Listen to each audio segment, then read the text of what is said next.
This is a video diary of my family and their behavior and how I think that someone is controlling my relationship with my family. And I would keep in mind that I'm not talking, my children are not speaking to me. I have 3 children and none of them are speaking with me. And the minor child, she's not able to because the stepmom won't let her, who has been emotionally as well as physically abusive. My daughter had a meltdown around October 2021 when I saw her for the first time. I hadn't seen her since the false arrest, when she was screaming in terror. And not a lot of people have had compassion on that to do anything regarding that experience. So I saw her for the first time and it was heartbreaking. It was bittersweet because she had grown to be so tall. And she had a meltdown when it was time for me to leave. And the stepmom said that she was going to give her away to CPS to punish her because of her meltdown. She displayed pain and suffering behind this separation out of the corruption. So this is from my sister right here. This is, she wants me to remove the video where I have my balance. Well, I want to establish my credibility in this experience. So a lot of people have lied and said I was, drug addict and all these different things. If people would be honest, most of my life I'm a saver. And I do have funds in my account, even though I've had a lot of financial distress in my life.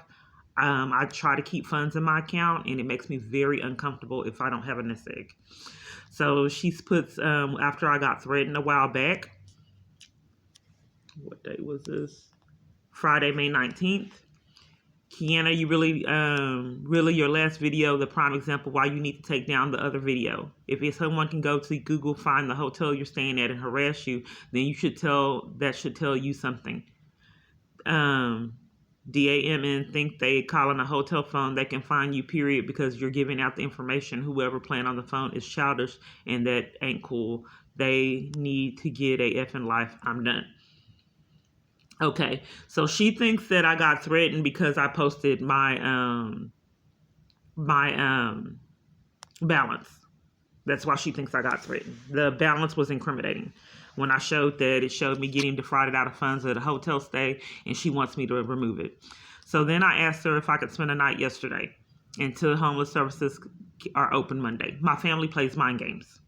She said took her a long time to respond. She said, yes, ma'am, I'm at work. I said, okay, thanks. I made a mistake. I said, love you guys want to come swimming. A lot of hotel stays, I would invite them over for swimming and to use the hot tub, and they'd come whenever I had hotel stays. Do you want to come? And see how 417, she ignores me. She does not respond. Okay. And I asked her this morning if I can still come over. It's close to checkout. And she's just ghosts me.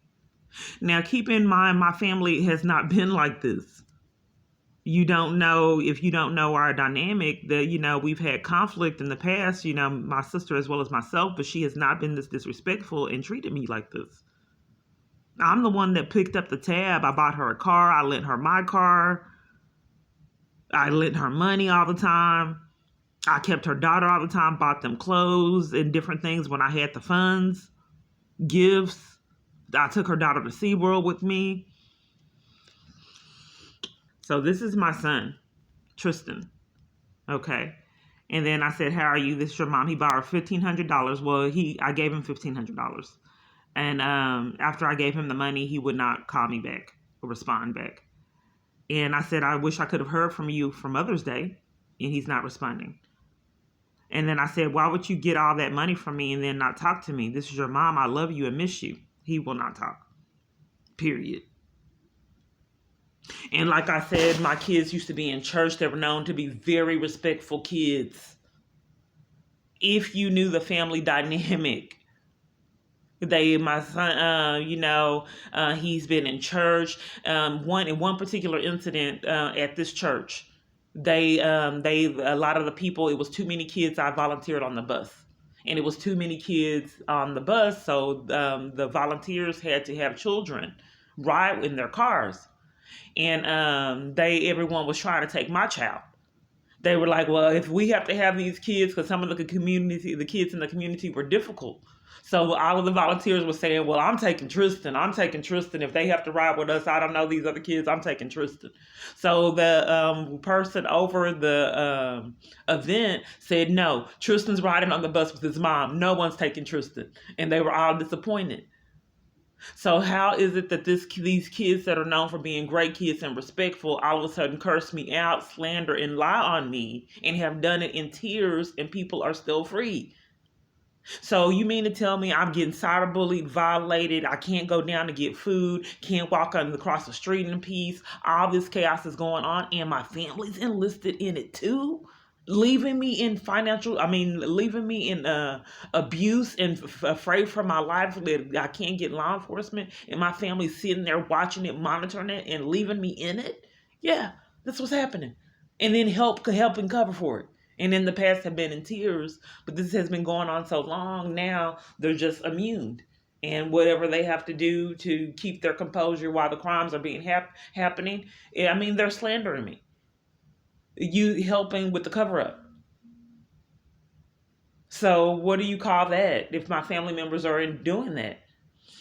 Anyway, my family's emotional, and I know this is repetitive, but I just want people to know my daily events. So now I don't know what I'm going to do. My sister already said that I can come over there, and she ghosted me just for one night until homeless services were open. But here's the thing. These places are told to deprive me of assistance, leaving me in jeopardy.